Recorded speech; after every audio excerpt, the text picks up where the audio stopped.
Vamos abrir nossas Bíblias na Epístola de Paulo a Tito, no capítulo 2. Esse texto você poderá também acompanhar pela projeção. Eu quero ler com você o Tito, capítulo 2, Epístola de Tito, capítulo 2, do versículo 11 ao versículo 14. E nessa manhã eu gostaria de conversar um pouco com você, meu irmão, com você, minha irmã, sobre a graça ensinadora. Tito, capítulo 2, versos de 11 a 14, assim diz a palavra do Senhor. Porquanto a graça de Deus se manifestou salvadora a todos os homens, educando-nos para que, renegadas as impiedades e as paixões mundanas, vivamos no presente século sensata, justa e piedosamente, aguardando a bendita esperança e a manifestação da glória do nosso grande Deus e Salvador, Cristo Jesus, o qual a si mesmo se deu por nós, a fim de remir-nos de toda a iniquidade e purificar para si mesmo um povo exclusivamente seu, zeloso de boas obras. Bendito Deus e eterno Pai, nesta manhã, damos-te graças, glorificamos o teu nome, porque o Senhor nos deu uma manhã tão abençoada. Nesse sol, Senhor, que nos aquece nesta manhã de domingo, quando é próprio do teu povo aproximar-se da tua casa para, em culto público, louvar e bendizer o teu nome. Hoje, especialmente, como nos está proposto a Santa Ceia do Senhor, a nossa participação, nossa comunhão na mesa do Senhor, damos-te graças. Já falaste conosco nesta manhã, Senhor, através da tua palavra, através desses hinos e cânticos tão maravilhosos, através das orações. Rogamos-te humildemente, Senhor, fala conosco. Dá-nos ouvidos de erudito, Senhor. Abra o nosso coração. Dá-nos, ó Deus, disposição, boa disposição para ouvir-te e, em ouvindo-te, aplicar a tua palavra à nossa vida, para que vivamos vida que glorifique o teu nome. Continues a falar conosco, Senhor, oramos em nome de Jesus. Amém. Tito era um membro da igreja em Antioquia. Ele aparece diversas vezes nos relatos de Atos e nas cartas paulinas, pela primeira vez como companheiro de Paulo e Barnabé na viagem para o concílio de Jerusalém, lá pelo ano 50. Foi o grande colaborador de Paulo antes de Timóteo, visitou Paulo na prisão em Roma. Ele saiu-se muito bem conciliando Paulo e os coríntios no auge de um desentendimento entre eles. Mostrou-se digno de confiança na tarefa de fazer uma coleta em favor dos cristãos de Jerusalém. Foi por Paulo encarregado de organizar a nascente igreja na ilha de Creta, alvo desta carta, e refutar os falsos doutores. A comunidade de Coríntios andava revoltosa. Tito, convidado, aceitou o desafio de trabalhar nessa comunidade na tentativa de reconduzi-lo à paz. Com habilidade, conseguiu cumprir a sua missão. Reconquistada a paz, voltou a reinar sobre ela grande harmonia, como está relatado em diversos versículos daquela epístola. Paulo, feliz com o sucesso de Tito, confiou a ele outra missão: levar a segunda carta aos coríntios, preparar sua vinda e organizar a coleta para os pobres em Jerusalém. O apostolado de Tito, servo bom e fiel, estava tornando-se mais intenso. Tito, convertido do paganismo, era considerado expressão viva do Evangelho, como um cristão exemplar, livre das amarras e das pegas da lei, dotado de um caráter sólido, espírito ponderado e alma forte, era um bom organizador, o indicado para tarefas difíceis. Participou com Paulo, entre outros, da terceira viagem missionária a Éfeso, e Tito pode ser considerado como um bom administrador e um bom diplomata da fé cristã. Esse texto que nós lemos está na carta que Paulo escreveu a Tito quando o encarregou de ir à ilha de Creta e pôr em ordem as coisas naquela nascente comunidade. Paulo havia passado por aquela ilha, havia pregado o evangelho, um grupo de pessoas abraçaram a fé cristã, foram convertidas, e então Paulo teve que sair daquela ilha, mas logo depois ele mandou que Tito estivesse presente, colocando em ordem, ordenando, organizando, dando sentido e significado àquela comunidade nascente. E a igreja na ilha de Creta revela grandes desafios, e os desafios de Tito, conforme está na própria carta, no capítulo 1 e também no capítulo 2, um dos desafios de Tito naquela igreja era estabelecer presbíteros. Capítulo 1, de versos de 5 a 9, Paulo dá a ele todas as qualidades que deveriam estar implícitas no caráter dos presbíteros, mas também ele teve que lidar com homens e falsos líderes. A esses, Paulo diz que é preciso fazê-los calar. Eles são insubordinados, falastrões, enganadores.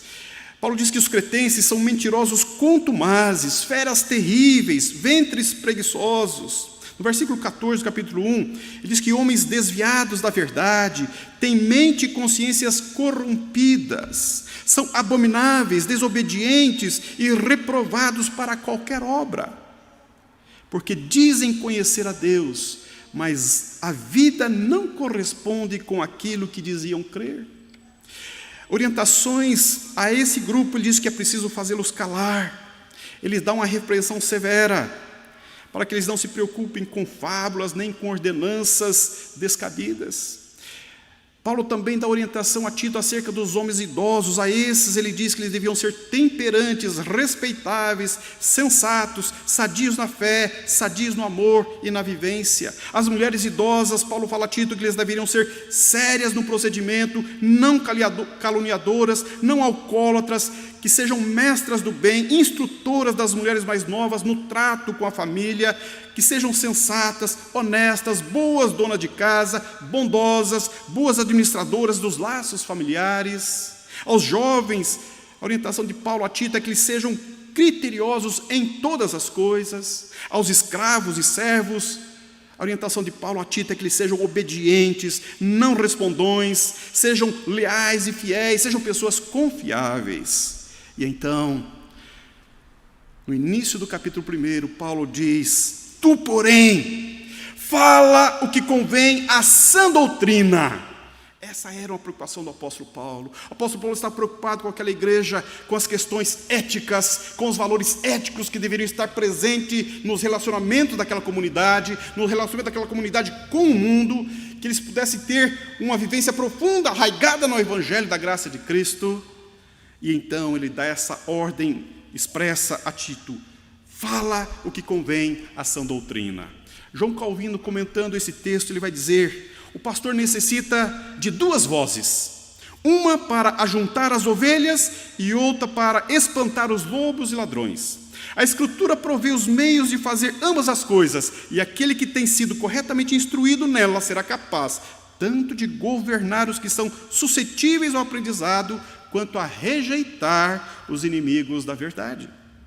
Paulo nota esse duplo uso das Escrituras quando diz que o presbítero deve ser capaz tanto para exortar na sã doutrina, quanto para convencer os contradizentes. E daqui é possível, segundo Calvino, aprender qual é o conhecimento real que o presbítero, o pastor, o bispo deve adquirir, e também que uso deve fazer desse tal conhecimento. O pastor, presbítero, o bispo é realmente sábio quando retém a fé genuína e faz uso correto de seu conhecimento quando o aplica à edificação do povo. Ou seja, Calvino vai dizer que esta advertência de Paulo a Tito para corrigir, para ensinar, para educar aquela igreja, ele também vai falar da doutrina. Ele fala das questões éticas e depois fala da doutrina. E ao falar da doutrina, ele fala da graça de Deus. E ao falar da graça de Deus, ele fala das teofanias da graça de Deus. E ele fala da graça ensinadora. E nessa manhã, meu irmão, eu quero aplicar esse texto à nossa caminhada cristã, à nossa jornada de fé. Eu quero convidar você a ler comigo, a ver comigo essas duas expressões desse texto que Paulo coloca aqui em Tito, que fala de doutrina e fala de prática da vida cristã. Em primeiro lugar, eu quero falar com você sobre as duas teofanias da graça de Deus. Veja, se você está com a Bíblia aberta aí, veja o versículo 11.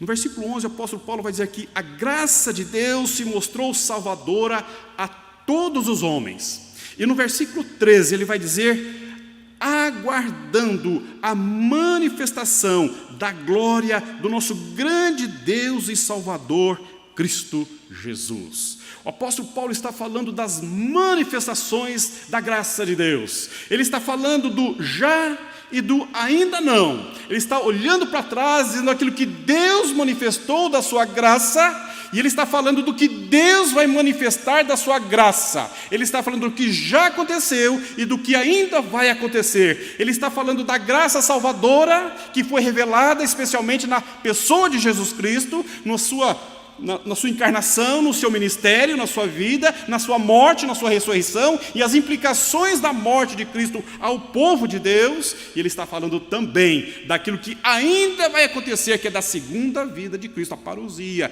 quando Jesus voltar. Ele está falando dessas duas manifestações. Da primeira ele fala da graça salvadora, da segunda ele fala da manifestação gloriosa do grande Deus e Salvador, Cristo Jesus.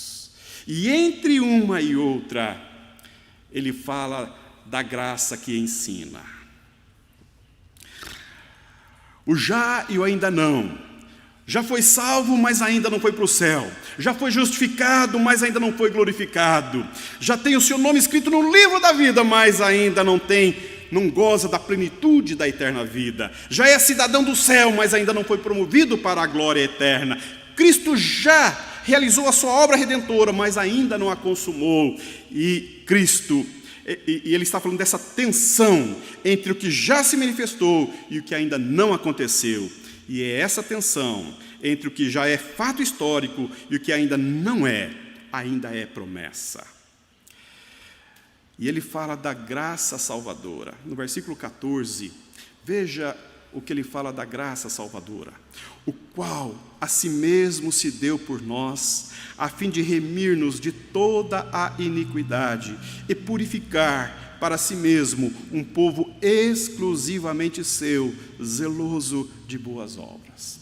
O apóstolo Paulo, quando está escrevendo para Tito, dando ordens bem objetivas e diretas de como ele deveria lidar com aquela igreja, com aquela nascente igreja, com aquele povo que ele classifica aqui, que ele fala das suas dificuldades éticas, pessoais, do seu caráter corrompido, ele está dizendo que é preciso considerar a graça salvadora operada eficazmente por Jesus Cristo na cruz do Calvário. Esta manifestação gloriosa da graça salvadora. A salvação é um ato livre da graça de Deus, que enviou o seu único Filho para que todo aquele que nele crê não pereça, mas tenha a vida eterna. Veja comigo o que diz esse versículo. Aquele que deu-se a si mesmo, é isso que Paulo fala no versículo 14, aquele que se deu a si mesmo. João capítulo 10, versículo 17, Jesus vai dizer, porque eu dou a minha vida para a reassumir, ninguém a tira de mim, pelo contrário, eu espontaneamente a dou, tenho autoridade para a entregar e também para reavê-la. O apóstolo Paulo está falando que o modo pelo qual Deus mirou aqueles cretenses foi a obra realizada na cruz do Calvário, através de Jesus Cristo, seu Filho, que deu-se, entregou-se liberalmente. E qual é a finalidade da obra de Cristo, segundo Paulo, no versículo 14? Para nos remir de toda iniquidade. Colossenses 1,13 diz que resgatar-nos do império das trevas e transportar-nos para o Filho do reino do seu amor. O profeta Isaías 53 diz que ele foi moído pelas nossas iniquidades. Andávamos desgarrados, cada um se desviava pelo caminho, o Senhor fez cair sobre ele a iniquidade de todos nós. Efésios capítulo 2, Paulo vai dizer que estávamos mortos em nossos delitos e pecados, andávamos segundo as inclinações da nossa carne, fazendo a vontade da carne e dos pensamentos perversos, éramos por natureza filhos da ira, mas Paulo vai dizer, mas Deus, sendo rico em misericórdia, por causa do grande amor, nos deu vida. E ele conclui essa ideia, pela graça sois salvos. Meu irmão, minha irmã, a graça de Deus revelada na pessoa de Jesus Cristo, ela não é apenas eficaz, mas ela é poderosa. Ela é poderosa. A pessoa de Jesus Cristo, o seu sacrifício na cruz do Calvário, ela é poderosa para transformar o coração do pecador.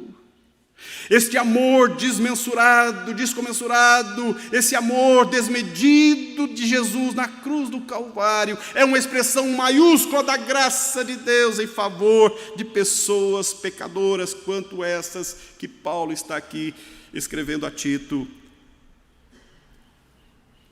E diz mais no versículo 14, não apenas para nos resgatar, mas também para nos purificar. Purificar no sentido de tornar limpo, de remover o mal. 1 João capítulo 1 diz, e o sangue de Jesus, seu Filho, nos purifica de todo pecado. E aqui está se cumprindo do profeta Ezequiel, no capítulo 18, ele diz, lançai de vós todas as vossas transgressões, com que transgredistes, e criai em vós um coração novo e um espírito novo.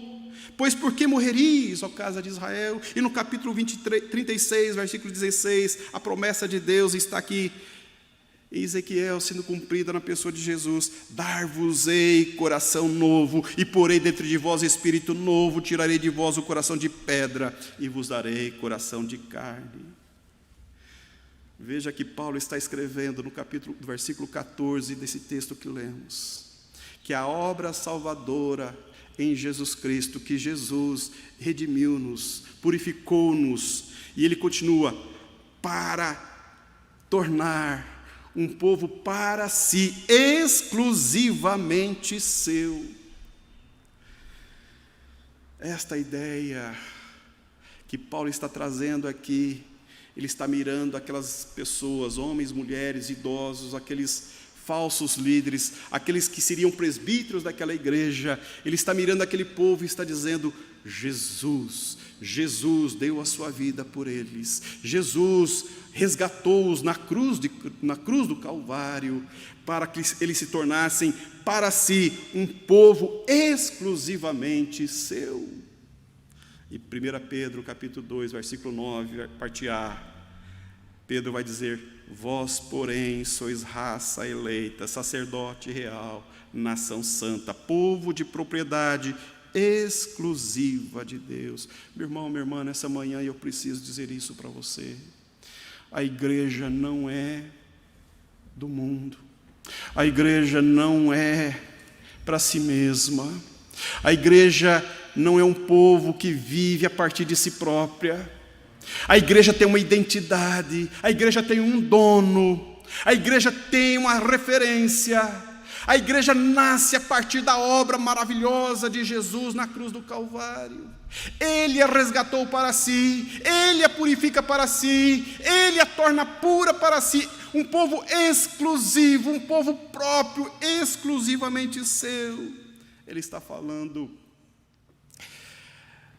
de um Deus que faz aliança com seu povo e vai até as últimas consequências por este povo, a que ele chama de povo de propriedade exclusiva, povo santo, povo separado, povo de Deus. E a segunda manifestação, se uma é a obra salvadora da graça, a segunda é a manifestação da glória do nosso Deus. Paulo está olhando para o passado, para a obra de Cristo consumada na cruz, e ele está olhando agora para a segunda vinda de Jesus, a volta de Jesus. E ele, ao falar da manifestação da glória do nosso Deus, ele fala que é grande Deus e Salvador Cristo Jesus, e ele virá, e ele voltará. E diz a Bíblia que, num piscar de olhos, Jesus virá como ladrão. Quando não esperam, ele voltará. Esta é uma promessa gloriosa, essa é uma promessa vívida, em que eu e você devemos firmar o nosso coração. É isso que Paulo está escrevendo. E entre a manifestação da graça salvadora em Jesus Cristo e entre a manifestação da glória de Cristo, Paulo vai dizer que esta graça se torna ensinadora. A graça que era salvadora, graça salvadora de Deus, agora se torna graça de um mestre. O ensino da graça do mestre tem desdobramentos na vida, e não apenas um ensinamento conceitual, mas é real. O que eu quero dizer com isto? Que a graça ensinadora não apenas nos coloca em contato pela nossa mente com as verdades da revelação da graça de Deus na salvação, mas, sobretudo, tem implicações na vida prática. Não são apenas cognições, elucubrações mentais, mas tem a ver com o estilo de vida que nós somos chamados a viver. E a graça salvadora se torna graça ensinadora, conduzindo-nos para viver vida que de fato nos aponte para o céu. E falar em graça ensinadora, nesse texto, nessa expressão bíblica, tem a ver com aquela que corrige e direciona, nos disciplina. Um inglês chamado Canon Aitken, em 1980, ele escreveu um livro. O livro dele chama-se A Escola da Graça. E nesse livro, chamado A Escola da Graça, há um subtítulo do pensamento expositivo desse texto de Tito. E ele escreveu o seguinte: a graça não apenas salva, mas encarrega-se de nos instruir. E ele continua: todos nós, cristãos, tornamo-nos alunos da escola da graça. E ele diz: a graça baseia todo o seu ensino nos grandes fatos nos quais a sua primeira e grande revelação se deu, e encontra todo o seu poder de ensino dessas poderosas memórias. Para Aitken, a graça de Deus aplica na vida do povo de Deus, na vida do cristão, na sua e na minha vida, na nossa vida, aquilo que Cristo realizou na cruz do Calvário. As implicações, os desdobramentos da obra vicária de Cristo são aplicadas na vida do cristão pela graça de Deus. E nesse sentido, o que ela nos ensina? Em primeiro lugar, a graça ensinadora nos ensina o caminho do arrependimento. A graça nos disciplina a renunciar à nossa velha vida. É a rejeição do velho homem, é a rejeição da velha natureza, é a rejeição ao mal que habita em nós, habita em você, habita em mim. Eu quero ler com você, veja o versículo 12, o que ele diz: educando-nos para que, renegadas a impiedade e as paixões mundanas, impiedade e paixões mundanas. O que é impiedade? Meu irmão, minha irmã, o que é impiedade? Impiedade é tudo aquilo que se opõe à verdade, é tudo aquilo que se opõe à adoração verdadeira e genuína, é tudo aquilo que se opõe a uma verdadeira devoção a Deus. Isto é impiedade. E Paulo diz: devem ser renegadas no sentido de fazer uma ruptura com o estilo de vida decaído. É a vida do arrependido, é a resposta humana à graça ensinadora de Deus, pelo poder do Espírito Santo que em nós habita. A impiedade é um estilo de vida que afasta afronta, que denigre, que macula a nossa relação com o Deus da nossa salvação. E o apóstolo Paulo está dizendo a Tito que aquela igreja, aqueles cristãos recém-convertidos deveriam considerar a graça salvadora e a graça que ensina, que educa, que forma e que faz renegar, que leva ao arrependimento, rejeitando um estilo de vida que afronta a Deus.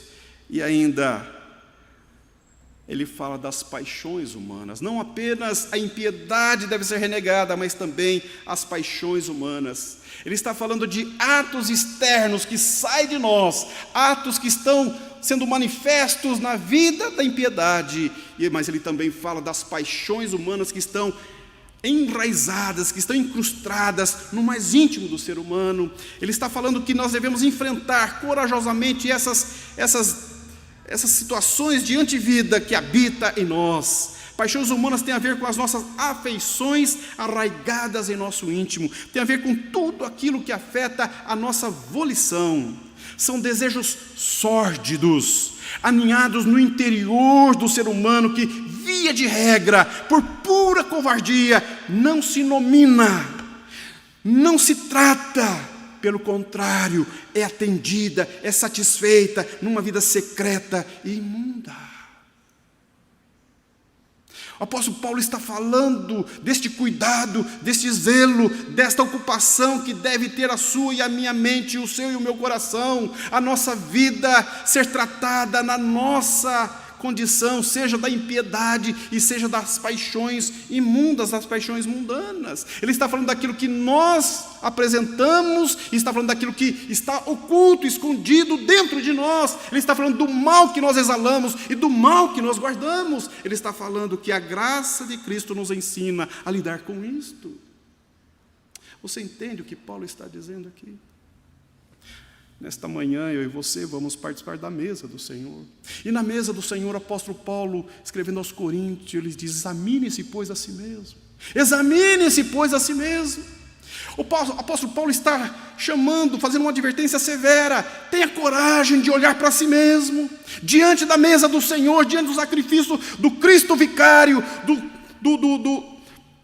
da ovelha de Deus, do Cordeiro de Deus, tenha coragem de enfrentar o seu mal, de nominar o seu mal, de olhar para dentro de si e falar desse mal que está aninhado no peito, na alma. João Crisóstomo, no século IV, ele vai dizer que paixão mundana é aquilo que você não vai levar para o céu quando você chegar lá. Tudo aquilo que você tem certeza de que não vai para o céu, ele chama de paixão mundana. É aquilo que você não pode contar para Deus, não pode revelar para as pessoas. Essas coisas precisam ser abandonadas. É isto que a graça salvadora, agora graça educadora, faz conosco. Ela nos corrige, ela nos corrige. Em Mateus capítulo 11, versículo 29, Jesus está dizendo: tomai sobre vós o meu jugo e aprendei de mim, disse Jesus, porque sou manso e humilde de coração, e achareis descanso para as vossas almas. A nossa alma encontra descanso na pessoa de Jesus. A nossa alma, o nosso coração, a nossa mente é ajustada, é integrado. Nós interiormente somos mexidos e trabalhados pela graça amorosa, poderosa de Jesus, que nos vê, que nos conhece, que nos sonda e que quer tratar-nos e quer burilar em nós, para que o caráter dele se veja em nós. Ele quer exalar o bom perfume dele através de nós. Oh, meu irmão, oh, minha irmã, nessa manhã, eu quero olhar para esta carta e falar com a mesma alegria que Paulo está escrevendo a esses irmãos, que ele dá adjetivos tão difíceis, tão duros, mas ele fala: a graça de Deus está proposta a estas pessoas. esses irmãos, essas irmãs, os homens, os idosos, as mulheres, os jovens, os escravos, a todo tipo de pessoa que Deus escolheu, que Deus salvou pela sua graça. A estes que Ele salva, estes Ele também educa pelos atributos da graça de Deus. Por quê? Porque Jesus remiu-nos para Ele. Ele nos purifica para Ele. Somos um povo de propriedade exclusiva de Deus para viver nas virtudes daquele que nos chamou das trevas para a sua maravilhosa luz. Você não é do mundo, você não pertence a você mesmo. Nessa manhã, quando você e eu vamos participar da mesa do Senhor, eu quero convidar você, corajosamente, a vislumbrar e ter um santo encorajamento de convidar esta graça ensinadora a laborar, a tratar, a curar, a restaurar no teu peito, na tua alma, no teu coração, aquilo que Deus quer fazer. Se por um lado Ele fala que a graça ensinadora nos corrige, Ele também fala que ela não apenas nos corrige, mas ela nos encaminha, ela nos direciona. E ao falar da graça que nos dirige, Ele fala para viver no presente, educando-nos para que vivamos no presente século, sensata, justa e piedosamente. A salvação não é apenas uma mudança de condição, de perdidos para achados salvos, mas, sobretudo, é uma mudança de atitude. É uma mudança de atitude. Não é uma mudança conceitual, mas é uma mudança vivencial, existencial, que afeta todas as dimensões da vida, especialmente o nosso interior. Alguém já disse que o pecado deforma, a lei informa, mas a graça transforma. E esta é a grande verdade que nós encontramos na revelação bíblica. Nós não estamos sozinhos nesse processo de mudança. Nós não estamos sozinhos para lidar com os nossos pecados, com a nossa vileza, com as nossas perversões. A graça de Deus está disponível, nos convidando, nos incitando a que aprendamos a viver a partir dos valores da graça de Deus. É que Paulo fala de vida sensata, de vida reta e de vida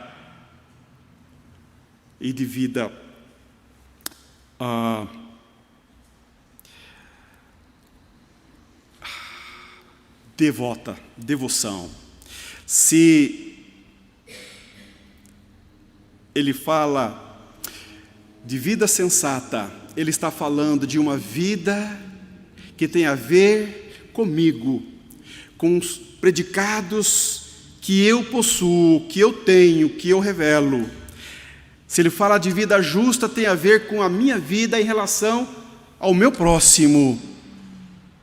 E se ele fala de uma vida de devoção, ou outra expressão que ele usa aqui, no versículo 12, vida piedosa, ele está falando de uma vida que tem a ver com o meu relacionamento com Deus.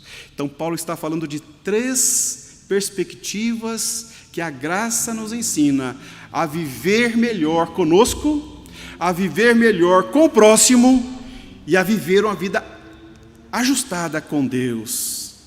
E o que é ser uma vida sensata?